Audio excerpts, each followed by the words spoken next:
Not cut out to be a mother. Those words stung as my sister smirked across the baby shower decorations. I smiled, signed the final adoption papers, and whispered, "She's officially my daughter now." The room fell silent as my sister realized what she had thrown away.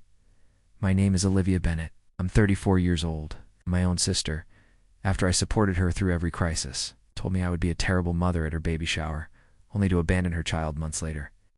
Thank you for watching. Drop a comment down below and let me know where you're watching from today. It's always incredible to see how far these stories can reach. And if you're new here, hit that like button and subscribe. You don't want to miss. What happens when you stop letting others define your capacity to love and decide to create the family you were always meant to have?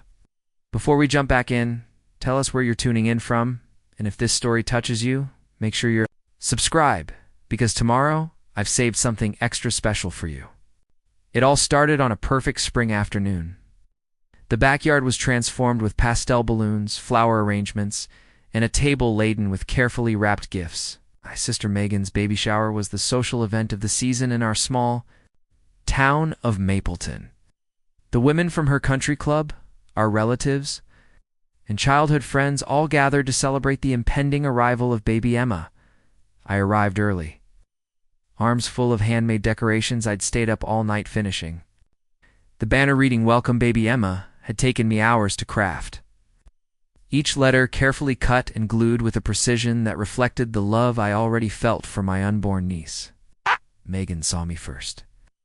Her perfectly styled blonde hair framed a face that had been meticulously made up for the occasion. The smile she offered the other guests faltered when her eyes met mine.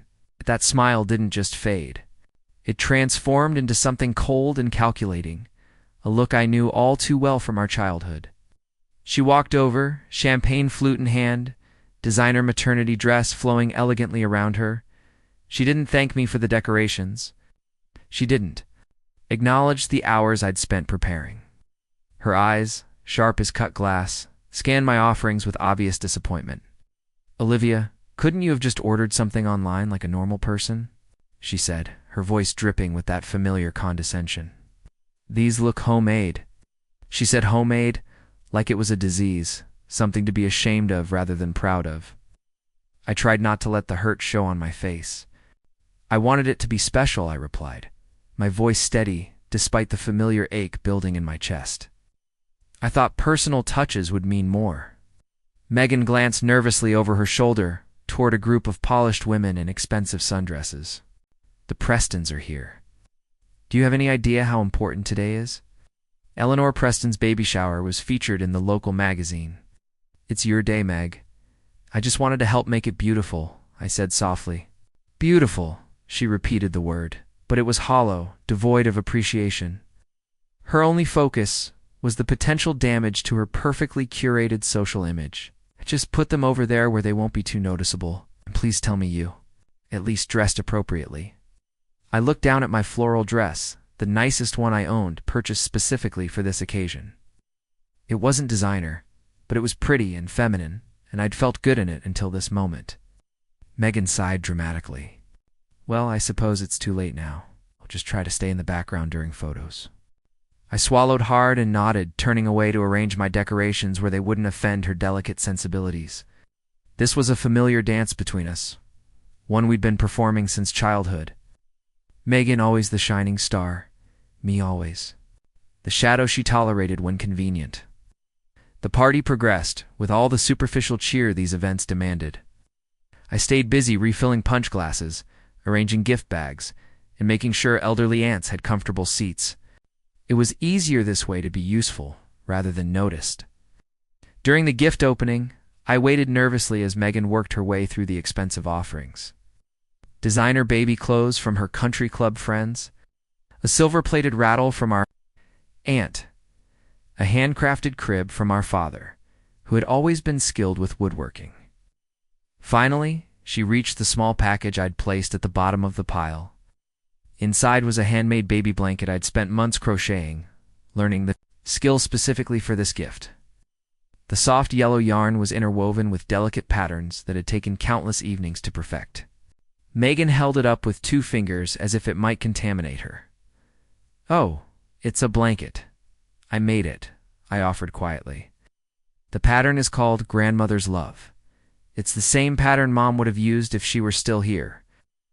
Flicker of something, perhaps genuine emotion, crossed Megan's face at the mention of our mother, who had passed away when we were teenagers. But it vanished quickly, replaced by her social mask. How quaint, she said dismissively, quickly setting it aside to reach for the next glossy package. I felt a hard knot form in my throat.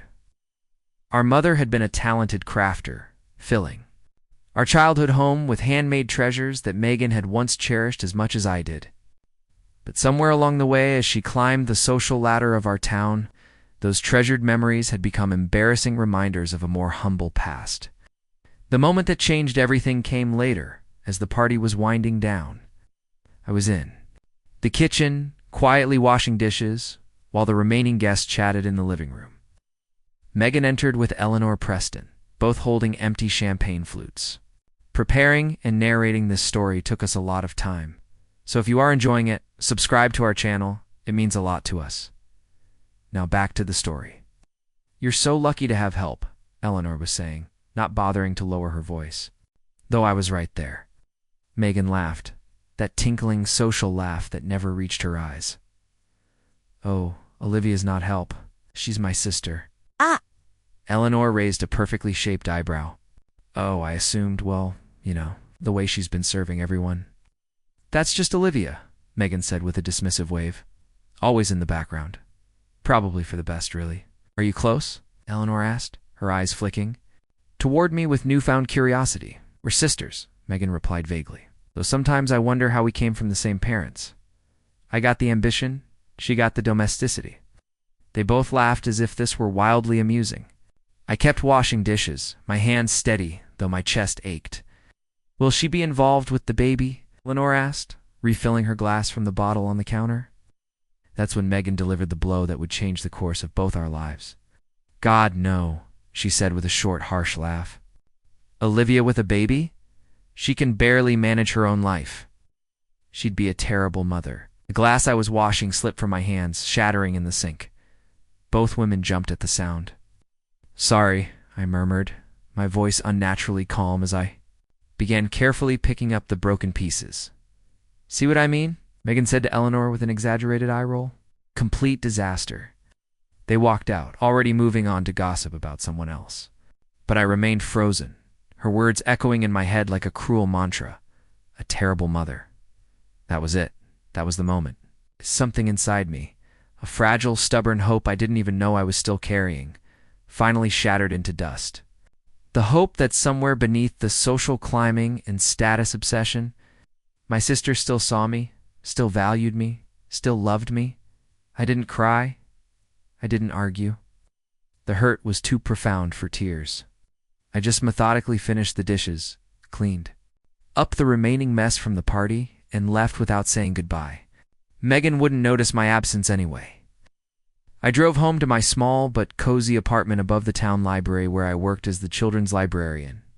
The irony wasn't lost on me being told I'd be a terrible mother by someone who had never once seen me surrounded by the children who flocked to my story hours, who trusted me with their small confidences, who brought me handmade cards that I treasured. I sat on my window seat overlooking the town square, watching families stroll by in the early evening light. I didn't see failures when I looked at myself. I saw someone who had built a life filled with books and knowledge, who had created a warm space where children felt safe and valued, who had preserved the memory of a mother taken too soon through the crafts and skills she had taught me. For the first time, I saw the disparity between Megan's cruel assessment and the reality of my life with absolute clarity, and in that moment of painful insight, something shifted inside me. The desperate need for my sister's approval, the hope that she might one day see me clearly, it all turned to ash. In its place, something new began to form a determination. To live by my own measure of success. I couldn't have known then how prophetic Megan's baby shower would prove to be, or how dramatically our paths would diverge from that point forward. I couldn't have imagined that in less than a year, I would be holding baby Emma in my arms, not as an aunt, but as a mother. The months following the baby shower were a study in contrasts. While Megan posted perfectly staged pregnancy updates, On social media, I quietly continued my life. I read stories to wide-eyed children at the library, volunteered at the local women's shelter, continued making the crafts that connected me to our mother's memory. Megan and I barely spoke, after years of trying to bridge the growing gap between us. I had finally accepted that some chasms are too wide to cross. The hurt of her words still echoed, but I was learning to let go of the need for her validation. Emma was born on a crisp October morning. I learned about my niece's birth not through a call from my sister, but from my father's excited text message. He sent a photo of a tiny, perfect face wrapped in a hospital blanket. Not the handmade one I had created, I noticed, but a standard issue one with the hospital's logo. 7 pounds, 6 ounces. Mother and baby doing well, my father's text read. I sent flowers and a card. I even tried to visit, only to be told by a nurse that the mother was not accepting additional visitors at this time. I left a small gift, a children's book about a little girl who was loved beyond measure with the nurse, and went home. What happened next unfolded with a speed that left everyone reeling. Just 6 weeks after Emma's birth, my phone rang late one night. It was my father, his voice ragged with emotion. "Livia, it's Megan. She's leaving." "Leaving? What do you mean?" I sat up in bed, instantly alert. "She's leaving town. Leaving Emma. She says she can't do it. It's the sleepless nights, the crying, the responsibility. She says it's not what she signed up for." His voice broke. "She wants to put Emma up for adoption." The world seemed to stop spinning for a moment. I thought of that tiny face in the hospital photo. I thought of my sister's cold assessment of my maternal capabilities. I thought of the children who gathered around me each day at the library, trusting me with their stories and their hearts. "No," I said, my voice surprisingly strong and clear. "Emma stays with family. I'll take her." My father's relief was palpable. "Are you sure, Liv? It's a huge responsibility." "I've never been more sure of anything in my life," I replied. The next few days were a whirlwind. Megan had already packed her things, already accepted a job offer in another state, already decided that motherhood was an inconvenience she hadn't fully considered when it made for pretty social media posts and gift-laden parties. We met at our father's house, Megan dressed for travel in expensive clothes that bore no trace of spit-up or sleepless nights. Emma was asleep in my father's arms, unaware that her world was about to shift on its axis once again. "You," Megan said when I told her my intention to adopt Emma. Her surprise quickly morphed into that familiar condescension. "You can't be serious. You don't know the first thing about being a mother." "I know about love," I said simply. "I know about showing up. I know about putting someone else's needs before my own." She laughed, that brittle, empty sound that contained no joy. "Love doesn't pay for private schools or dance lessons or college. What can you possibly offer her on a librarian's salary? Safety, consistency, the knowledge that she is wanted exactly as she is." I met my sister's gaze steadily. "The things money can't buy." Something flickered in Megan's eyes then, not regret exactly, but perhaps a momentary recognition of what she was walking away from. But it passed quickly, replaced by the cool detachment that had become her armor. She said with a dismissive wave, "If you want to ruin your life, that's your choice. The papers are with my lawyer. Sign them, and she's your problem." She didn't kiss Emma goodbye. She didn't linger to memorize the face of the child she had carried. She simply walked out the door, rolling her expensive suitcase behind her, off to the new life she had decided would suit her better. I stood in my father's living room, watching through the window as Megan's car disappeared down the street. Then I turned to where my father sat, still cradling the sleeping Emma. "May I?" I asked softly. He nodded, carefully transferring the tiny bundle into my arms. Emma stirred, her eyes fluttering open to reveal irises of deep blue, just like mine, just like our mother's. She looked up at me with complete trust, completely unaware of the momentous shift that had just occurred in her small life. "Hello, Emma," I whispered. "I'm your mom now." The weight of those words, the solemnity of that promise, settled around my shoulders not as a burden, but as a mantle I had been preparing to wear my entire life. In that moment, I knew with absolute certainty that despite Megan's cruel assessment, this was exactly what I was meant to do. The adoption process was surprisingly straightforward given the circumstances. Megan had already begun the paperwork, ready to place Emma with strangers, redirecting that intent toward a family member specially, one with a stable job, a clean record, and the enthusiastic support of the remaining parents simplified matters considerably. Still, the legal requirements were rigorous. Home studies, background checks, character references, financial statements, all the necessary scrutiny to ensure I was fit to be a parent. Each step of the process felt like a direct challenge to Megan's dismissive judgment of my capabilities. I transformed my small apartment into a home for two. The spare room that had served as my craft space became a nursery, painted in soft greens with woodland creatures dancing across the walls. My father helped assemble a crib not as fancy as the one Megan had registered for, but sturdy and safe.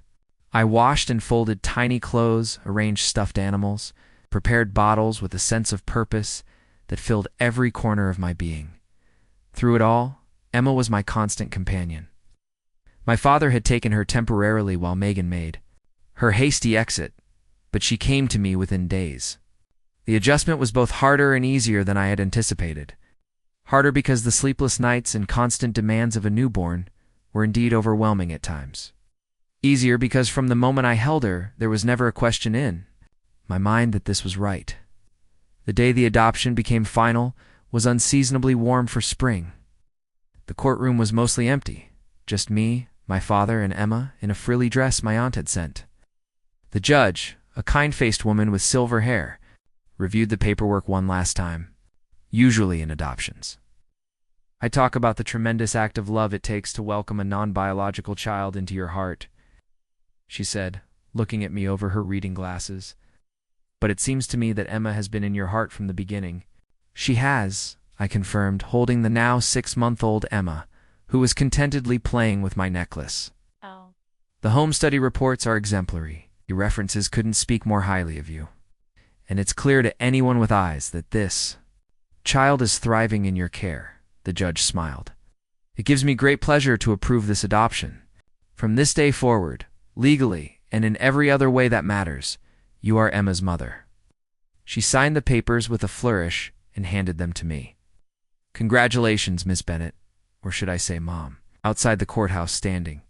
In the spring sunshine, with Emma secure in my arms, and the papers that made her officially mine tucked safely in my bag, I felt a sense of completion I had never known before. My father hugged us both, tears streaming unashamedly down his weathered face. Your mother would be so proud, he said. So damn proud of you, Olivia. We celebrated with ice cream at the park, Emma squealing with delight at her first taste of vanilla. I took photos to mark the occasion, not perfectly staged for social media approval, but authentic captures of Joy Emma's face smeared with ice cream. My father pushing her on the infant swing, the three of us reflected in the park pond. Later, that evening, after Emma was bathed and tucked into her crib beneath the handmade blanket that had once been dismissed as quaint, I sat in the rocking chair beside her and watched her peaceful sleep. The journey from that painful moment in Megan's kitchen to this quiet, perfect evening had been unexpected and challenging, but it had led me exactly where I was meant to be. My phone buzzed with a text. It was from Megan, the first contact in months. Heard the adoption went through, it read. Hope you know what you're doing. No congratulations. No inquiry about Emma's well-being. Just one final subtle dig at my capabilities. I could have responded with anger or resentment. I could have pointed out the irony of her continued doubt given her own choices. I could have sent a photo of Emma thriving under my care. Instead, I simply replied, I do. Then I turned off my phone and returned my attention to the sleeping child who had changed my life. In the soft glow of the nursery nightlight, watching the gentle rise and fall of Emma's chest, I realized that the greatest gift Megan had unknowingly given me wasn't Emma herself, it was the push. I needed to finally step into my own power. To recognize my own worth beyond the narrow definitions my sister had always tried to impose. Those three cruel words, terrible mother, spoken so carelessly at a baby shower, had set in motion a chain of events that led to the most profound love I had ever known. The universe has a strange way of bringing us exactly where we need to be, even when the path seems marked by pain. Emma stirred in her sleep, her tiny hand reaching out instinctively. I gently placed my finger in her palm and felt her grip tighten, even in slumber. In that simple, reflexive action was a truth more powerful than any doubt. We belonged together. She was mine, and I was hers, and no one's judgment could ever diminish the family we had become. The first year of motherhood transformed me in ways I never anticipated. While my sister had seen raising a child as an inconvenience, I discovered that every challenge came with a deeper reward. Emma's first steps across our small living room floor felt like witnessing a miracle. Her first word, "Mama," spoken not to the woman who gave birth to her, but to me, the one who chose her, filled me with a joy so profound it brought tears to my eyes. But my journey to motherhood wasn't without its struggles. The truth that parenting books rarely mention is how isolating it can be, especially as a single mother. There were nights when Emma's teething pain left us both exhausted and tearful.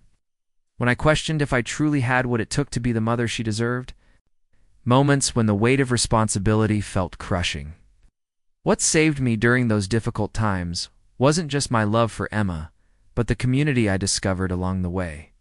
The mothers from the library's parent-child reading group who brought casseroles when I was overwhelmed. The elderly neighbor who offered to watch Emma when I needed a shower or an hour of uninterrupted sleep. My father who came every Sunday, bringing donuts and his steady, unwavering support. It was during one of those Sunday visits, as Emma neared her second birthday, that my father broached the subject we had both been carefully avoiding. "Megan called yesterday," he said as we watched Emma methodically stack blocks on the living room floor. "She's back in town, temporarily." I kept my eyes on Emma, watching as she concentrated on placing one blue block atop a yellow one. Why? Job interview, apparently. Some executive position at the hospital foundation?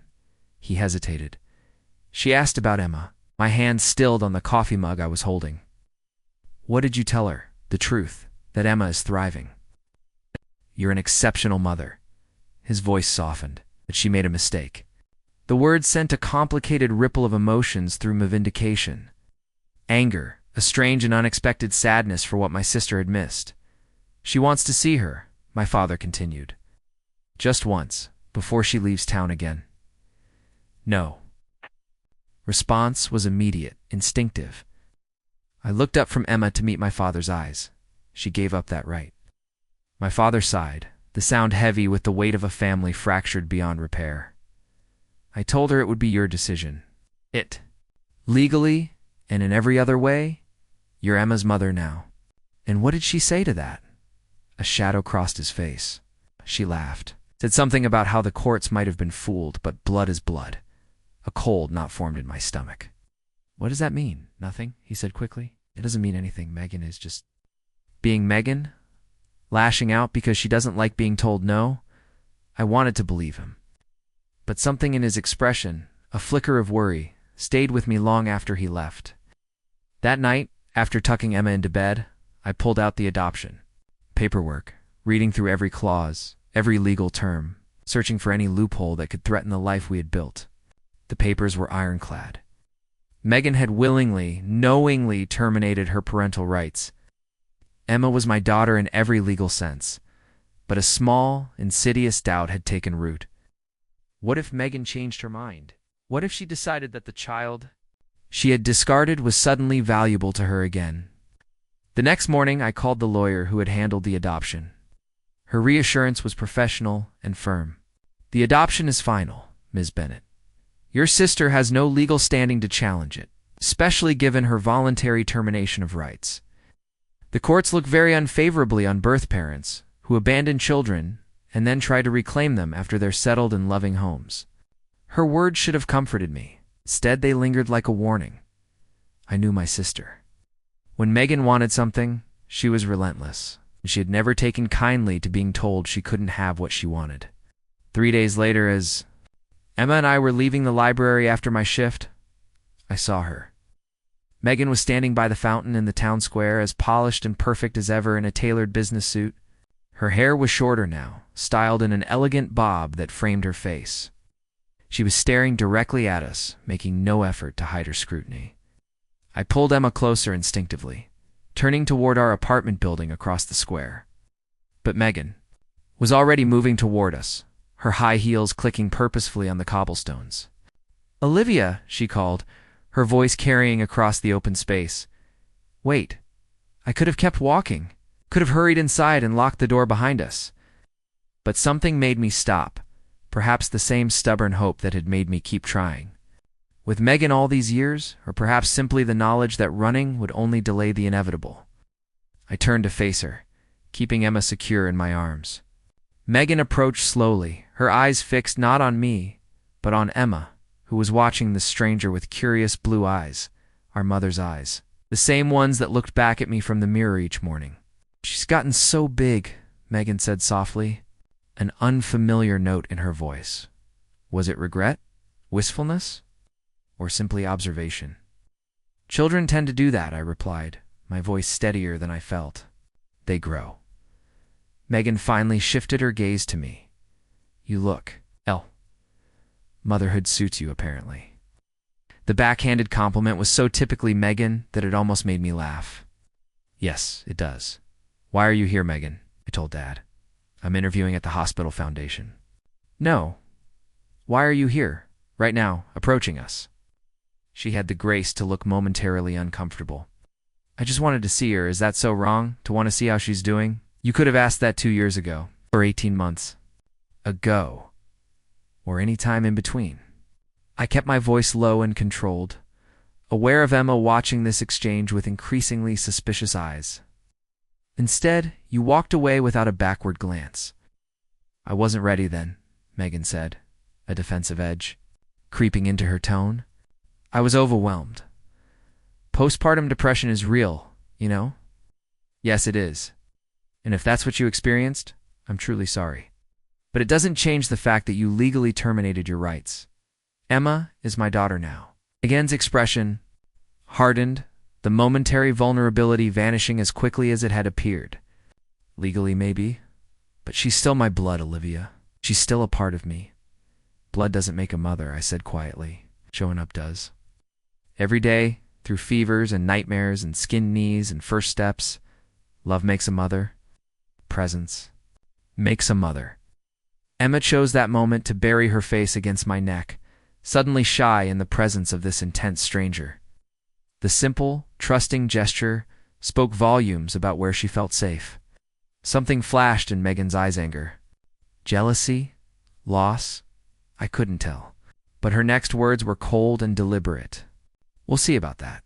People change. Situations change. Don't get too comfortable." With that cryptic warning, she turned and walked away, leaving me standing in the town square with a growing sense of dread. It wasn't just the words themselves, but the calculated way she had delivered them, like pieces being positioned on a chessboard. That night, after Emma was asleep, I sat at my small kitchen table with a cup of tea gone cold and tried to make sense of the encounter. Was Megan truly experiencing regret, or was this simply another game? And if it was a game, what was her endgame? The next morning, I called in sick to work for the first time in years. Instead of taking Emma to daycare, we spent the day together. At home, building blanket forts and reading stories, I couldn't shake the feeling that we needed this day together. This bubble of normalcy before whatever storm Megan might be brewing. My instincts proved right. The next day, a courier delivered an envelope to the library addressed to me. Inside was a formal letter from an attorney representing Megan Bennett, seeking to invalidate the adoption on grounds of coercion and emotional duress at the time of consent. The words blurred before my eyes as panic rose in my throat. This couldn't be happening. The adoption was final.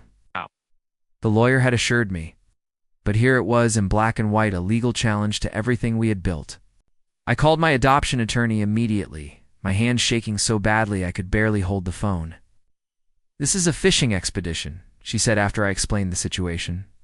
"The chances of successfully overturning a finalized adoption are extremely slim, especially given the circumstances. Your sister willingly terminated her rights. There's documentation of her intent to place the child for adoption even before you stepped in. And the child has been in your stable care for 2 years. But it's possible, I pressed. A slight hesitation. Technically, yes. Any legal decision can be challenged. But Ms. Bennett, the burden of proof would be extremely high. She would need to demonstrate clear evidence of fraud, duress, or incompetence at the time of consent. From what you've told me, none of those factors were present. She mentioned postpartum depression, even if that were documented. I'm guessing it wouldn't automatically invalidate consent unless she could prove she was mentally incompetent at the time. And the fact that she waited 2 years to raise this issue worked strongly against her. The reassurance helped, but the knot of fear remained. I knew my sister. This was just the opening move. Sure enough, 3 days later, my father called, his voice tight with strain. Olivia, she's telling people in town that you manipulated her during a vulnerable time. You've always been jealous of her and saw her pregnancy as an opportunity to take something that was hers. The accusation was so absurd, so completely backwards from reality, that it momentarily left me speechless. Who is she telling this to? I finally managed to ask. Everyone who will listen. She had lunch with the hospital board yesterday, the people who will decide on that foundation position. She's been to the country club. She's even approached some of the mothers from the library's reading group. The strategic nature of it made my blood run cold. Megan wasn't just seeking legal recourse. She was trying to turn the community against me, to paint me as the villain in a story where she was the victim. Why is she doing this? I asked, though I already knew the answer. This wasn't about Emma, not really.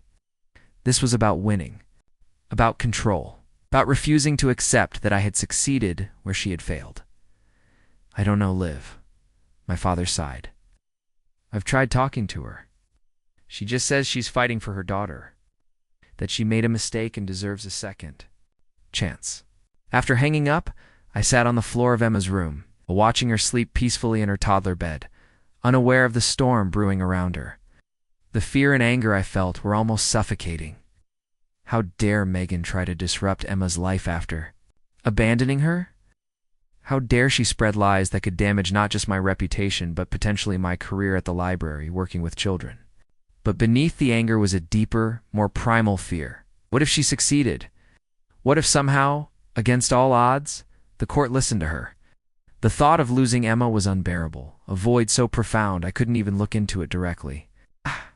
Didn't sleep that night. Instead, I made lists, plans, contingencies. I gathered every piece of documentation I had, the original adoption papers, Emma's medical records showing my consistent presence at every appointment, photographs chronicling our life together, notes from daycare teachers about how well-adjusted she was. The next morning, I took Emma to daycare as usual, but instead of going to work, I went to see my lawyer again. She reviewed everything I had brought, making notes and asking pointed questions about Megan's behavior before and after Emma's birth. This helps, she said, gesturing to the stack of documents. But we need more. We need to establish a pattern of voluntary abandonment prior to your adoption petition.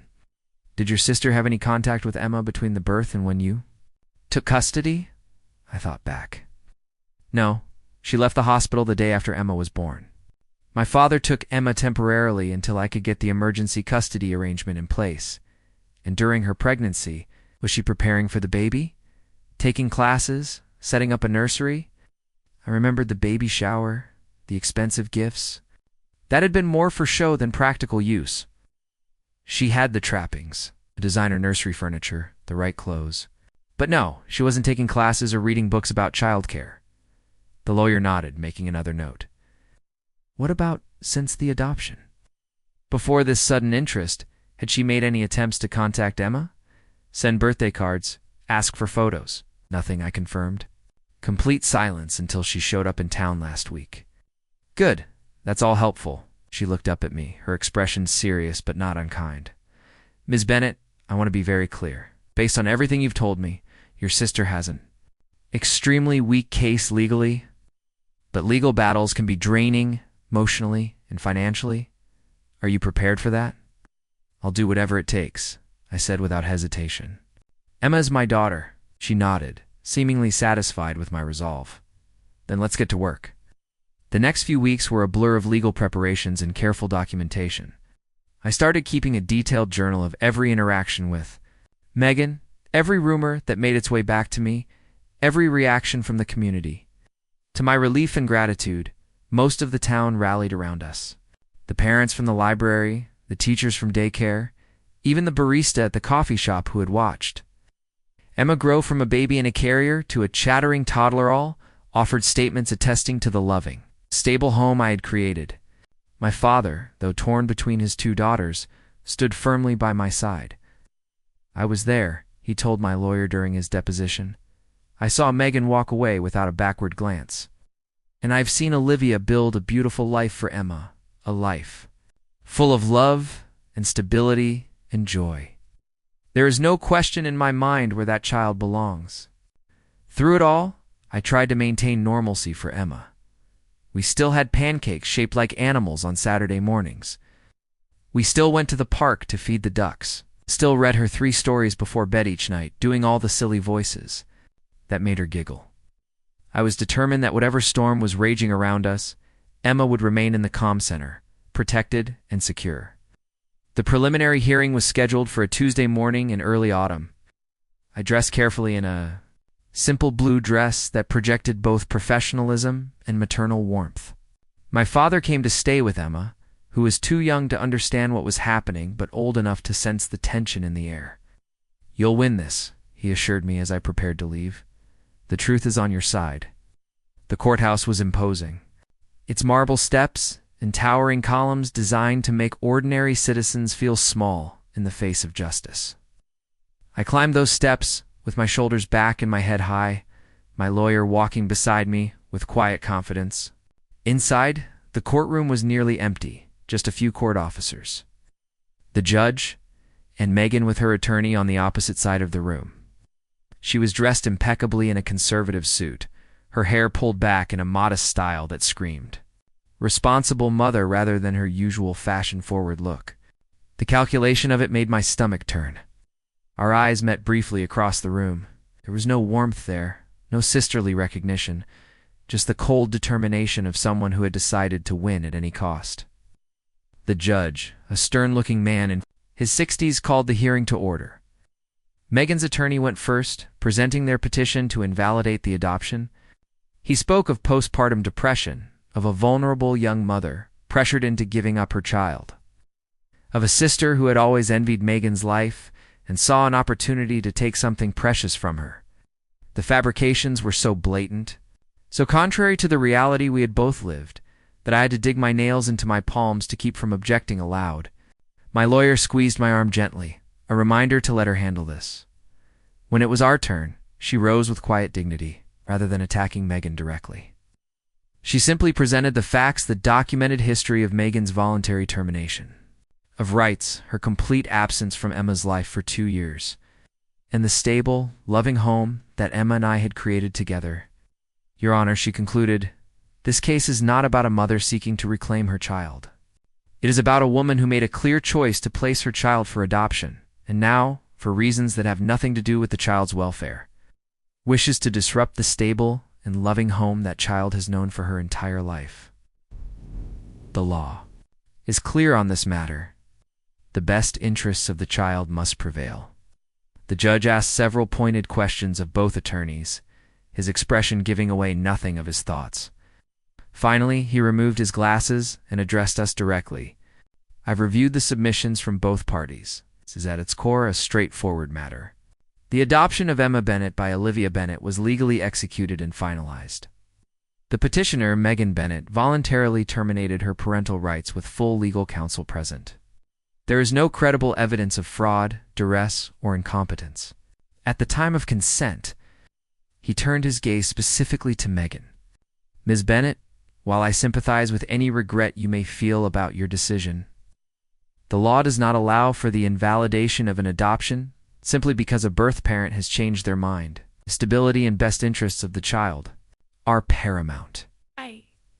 Your petition to invalidate the adoption is denied." The relief that flooded through me was so intense, I felt lightheaded. It was over.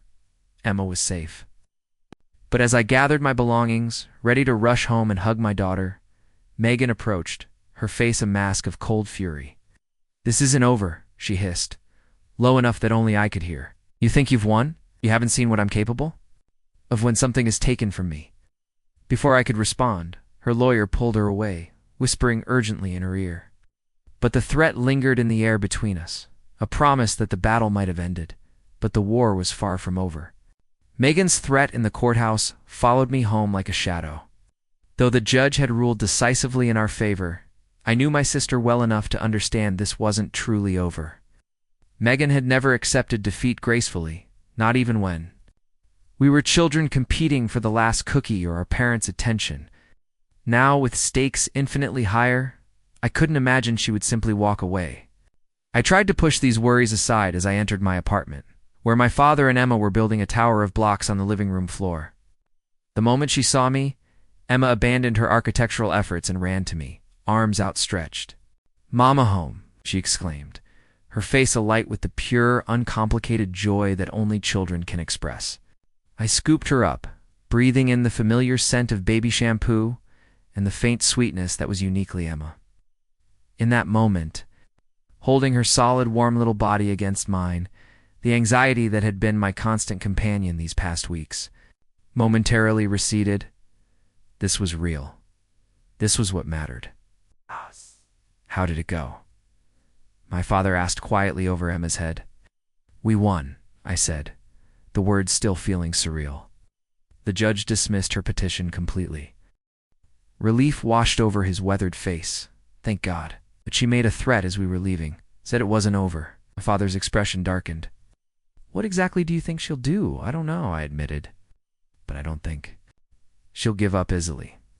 We spent the rest of the day in a protective bubble of normalcy, reading Emma's favorite books, making spaghetti for dinner, and following our usual bedtime routine.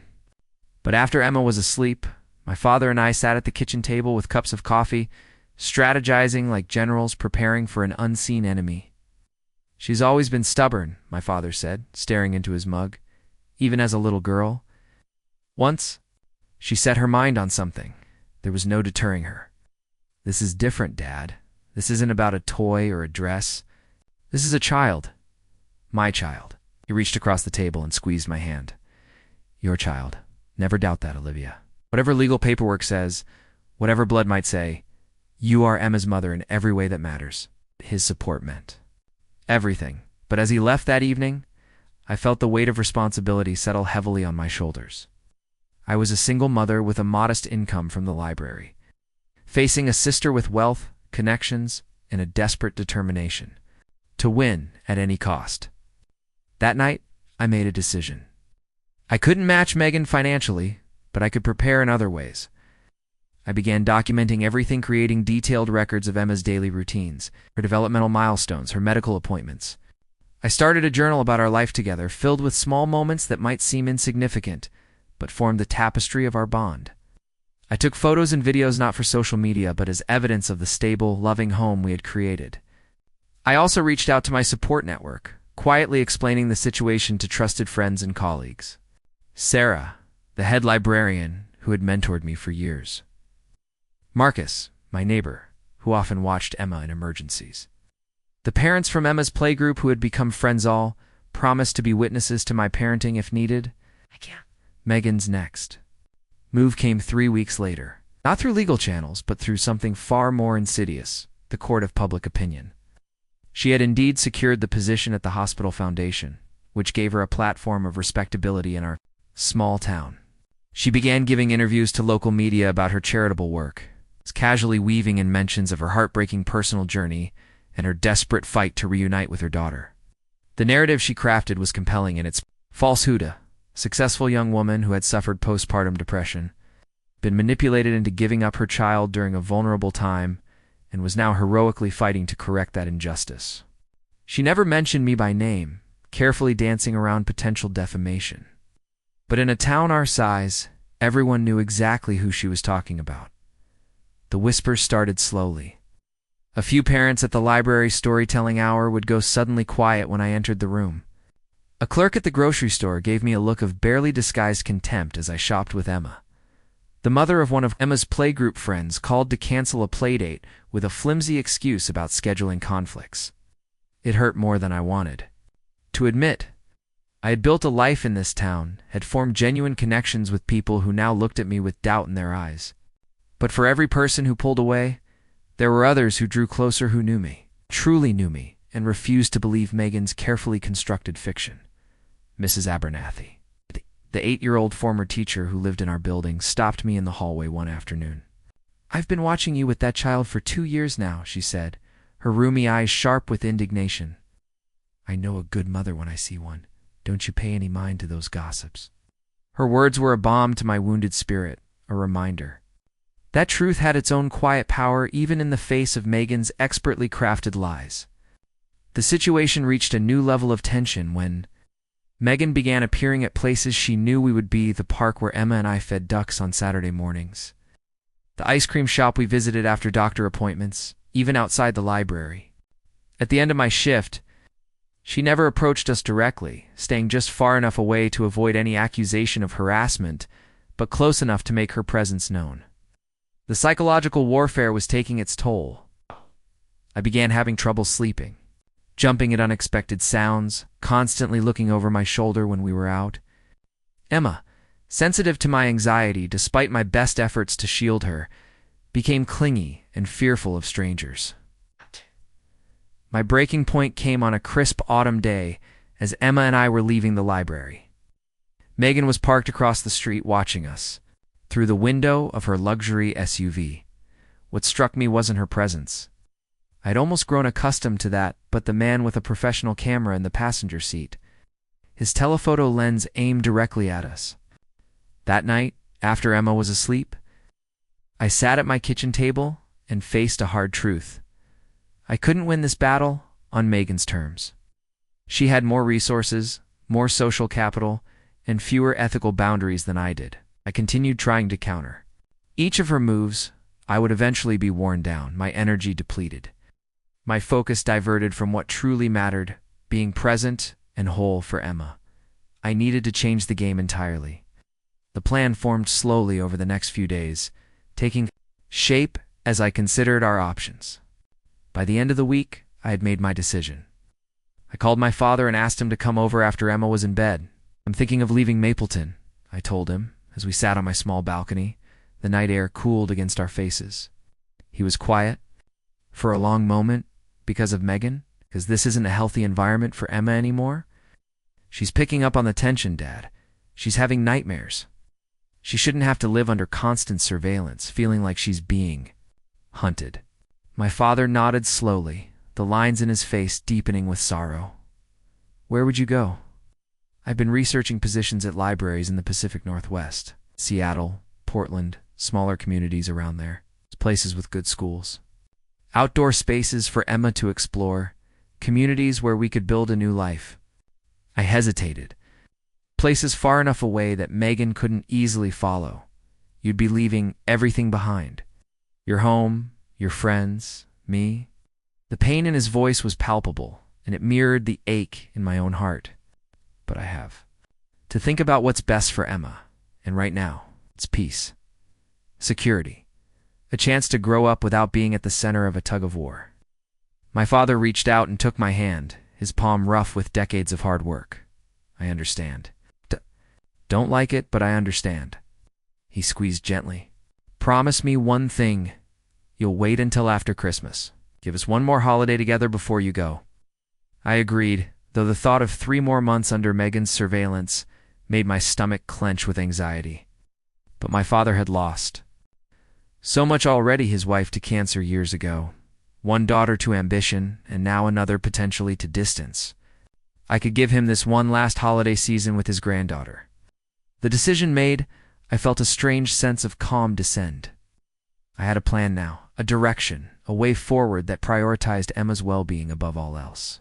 I would spend the next 3 months preparing, researching job opportunities, securing recommendations from colleagues, putting aside money for the move, gradually, discreetly, packing away our life in Mapleton. What I didn't anticipate was how the decision itself would change my perspective. Knowing we would eventually leave, I found myself less reactive to Megan's provocations. When she appeared at the park, I simply gathered Emma and moved to another area. When I heard about another sympathetic interview she had given, I shrugged it off. Her power over me diminished as my focus sharpened on our future. This shift didn't go unnoticed. 2 weeks after my conversation with my father, as I was leaving the library with Emma, I found Megan waiting directly in our path. This time, she made no pretense of coincidence. "You're different," she said, studying me with narrowed eyes. "What's changed?" I adjusted Emma on my hip, keeping my voice neutral. "Nothing that concerns you, Megan?" She stepped closer, invading our space in a way that made Emma turn her face against my shoulder. "You think I don't know when you're planning something? We grew up together, Olivia.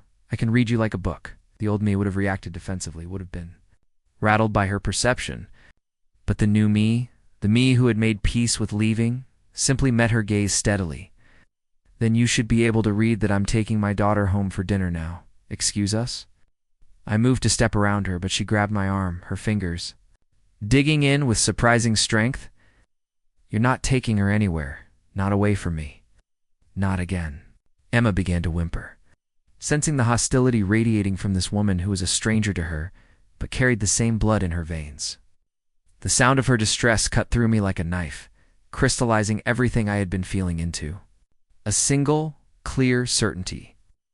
"Let go of me," I said, my voice low but firm. "You're frightening, Emma." "Damn, Emma," Megan repeated, her eyes moving to the child in my arms. "My daughter." No. The word was simple but absolute. She is my daughter. Not because of paperwork or court rulings, but because I am the one who has been there every day of her life. I am the one who knows that she hates peas, but will eat them if they're mixed with mashed potatoes. I know that she sleeps with the stuffed elephant my father gave her, and that she's afraid of the vacuum cleaner, but fascinated by thunderstorms. I know her, Megan. You don't. For a moment, something flickered in my sister's eyes. Not remorse exactly, but perhaps a flicker of recognition. An acknowledgement of the truth in my words. But it was quickly replaced by the cold determination I had come to expect. "Well, see about that," she said, releasing my arm. "This isn't over." But as she walked away, her expensive heels clicking on the sidewalk, I realized something important. This confrontation, unlike all the others, had left me not drained but strengthened. I had spoken my truth without anger or fear, had stood firm in the knowledge of who I was to Emma and who she was to me. No court, no rumor, no campaign of intimidation could change that fundamental reality. That evening, as Emma and I followed our usual bedtime routine bath stories, lullaby found myself fully present in a way I hadn't been since Megan's return. I noticed the small details I had been too anxious to fully appreciate. The way Emma's damp curls formed perfect ringlets after her bath. The serious concentration on her face as she chose which stuffed animals would sleep on her bed. The way her breathing deepened and slowed as she drifted towards sleep. "Oh, I love a bug," I whispered, using the nickname that had emerged organically in those first sleep-deprived months of motherhood. "Love you, Mama," she mumbled, already half asleep. The words slurred, but distinct. In that moment, I knew with bone-deep certainty that whatever challenges lay ahead, whatever Megan might still have planned, Emma and I would face it together. Our bond wasn't something that could be broken by legal maneuvers or public opinion. It had been forged in thousands of ordinary moments just like this one. Moments of connection, of trust, of unconditional love. The next morning, I woke with a renewed sense of purpose. Our plan to leave after Christmas remained, but in the meantime, I was determined to reclaim our life in Mapleton from the shadow Megan had cast over it. We would continue our routines, maintain our connections, and most importantly, I would stop hiding from confrontation. I started small, taking Emma to our favorite park despite knowing it was one of Megan's surveillance spots. When she inevitably appeared, I didn't gather Emma and retreat as I had been doing. Instead, I stayed put, helping Emma down the slide. applauding as she navigated the climbing structure, completely ignoring my sister's presence. After 20 minutes of being studiously ignored, Megan approached, her frustration evident in the tight lines around her mouth. "Can't pretend I don't exist," she said, stopping a few feet away. I looked up from where I was helping Emma put her shoes back on after playing in the sandbox. "I'm not pretending anything. I'm simply living my life with my daughter, which is what I was doing before you decided to insert yourself back into our world." "She should know who I am," Megan insisted, her voice rising slightly. "She has a right to know her birth mother." I finished tying Emma's shoe and stood, lifting her into my arms. "When she's older, if she asks about her biological origins, I will tell her the truth. All of it. Including how you walked away and how you later tried to disrupt the only home she's ever known." "That's not fair," Megan protested. "You're painting me as the villain." "No, Megan, you did that yourself." I met her eyes directly. "But this isn't about you or me anymore. It's about Emma. And what she needs is stability, not confusion, not a tug-of-war between adults who should know better." For the first time, I saw uncertainty flicker across Megan's face. "I just want a chance," she said, and there was a note in her voice I hadn't heard before, something almost vulnerable.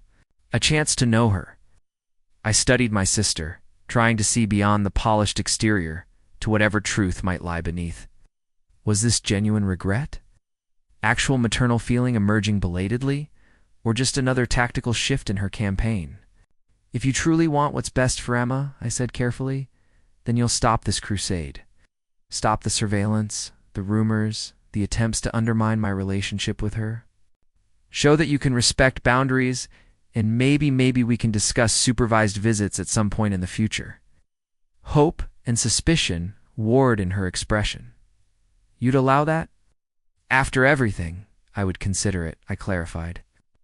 "For your sake, but for Emma's, because someday she might want to know the woman who gave birth to her, and I won't stand in the way of that if it's what she needs. But it would be on my terms as her mother, with her well-being as the only consideration." Megan was silent for a long moment, her eyes moving from my face to Emma's and back again. Finally, she nodded once, a short, jerky movement. "I'll think about it." It wasn't a promise or a truce, but it was the first conversation we'd had. Since her return, that hadn't ended in explicit threats or cold fury. As I watched her walk away, I felt a complex mixture of emotions: cautious hope, lingering distrust, and an unexpected pang of sadness for all that had been lost between us. That evening I called my father to update him on the encounter. "I'll do." "You think she meant it?" he asked, after I recounted the conversation, about thinking it over. "I don't know," I admitted. "There was something different about her today. Less calculated. She was always more complicated than she let on," my father said thoughtfully, "even as a child. All that perfectionism, that drive to be the best, it came from somewhere deep. Your mother and I worried about her sometimes, about the pressure she put on herself." It was a perspective I hadn't considered, a glimpse of Megan through different eyes. Not as my antagonist or competitor, but as a person with her own struggles and insecurities. "I still plan to leave after Christmas," I told him. "I can't risk Emma's well-being on the hope that Megan has had a genuine change of heart." "I understand," he said, though the sadness in his voice was evident. "But maybe, just maybe, something good could come of this before you go. Not reconciliation, perhaps, but at least peace." I wasn't convinced, but I carried his words with me in the days that followed. Peace. After months of tension and fear, the very concept seemed like a distant dream. But perhaps there was a path toward it, however winding and uncertain.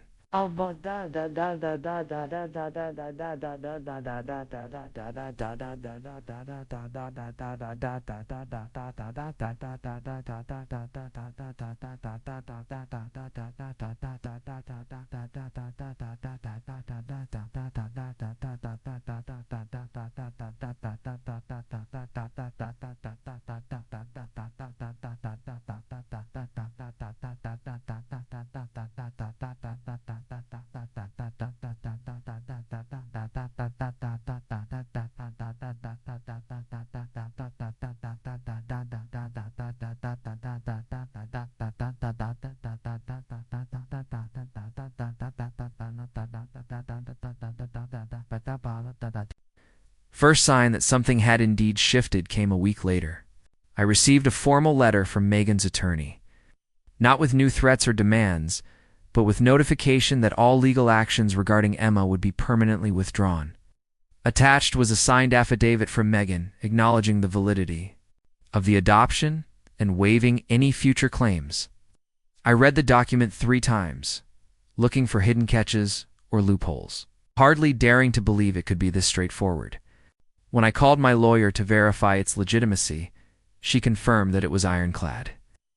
"This is a complete capitulation," she said, sounding as surprised as I felt. "Legally speaking, this closes the door on any potential challenges she might bring in the future." Why would she do this? I wondered aloud. After everything, why give up now? My lawyer, practical as always, didn't speculate on motives. "Whatever the reason, this is a win for you and Emma. Take it and move forward." I wanted to believe it was that simple, that Megan had finally accepted reality and was stepping back.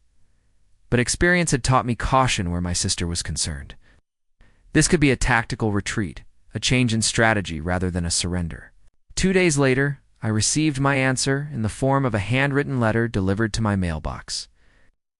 The elegant script was unmistakably Megan's, but the tone was unlike anything I had ever received from her, Olivia. It began without preamble. "I've withdrawn all legal actions regarding Emma. You should have received formal notification by now. This isn't a trick or a new angle of attack. It's a recognition of truth, a truth I've been running from since the day Emma was born.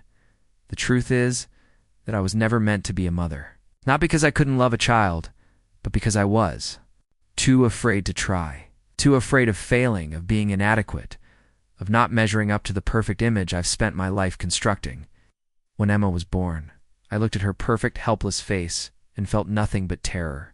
Not at the responsibility, but at the certainty that I would somehow damage her. As I've damaged every genuine connection in my life. You were right when you said that being a mother is about showing up, about being present through all the small moments that build a life. I couldn't do that. I still don't know if I can. But you could. You do every day. I'm leaving Mapleton at the end of the month. I've accepted a position with a foundation in New York.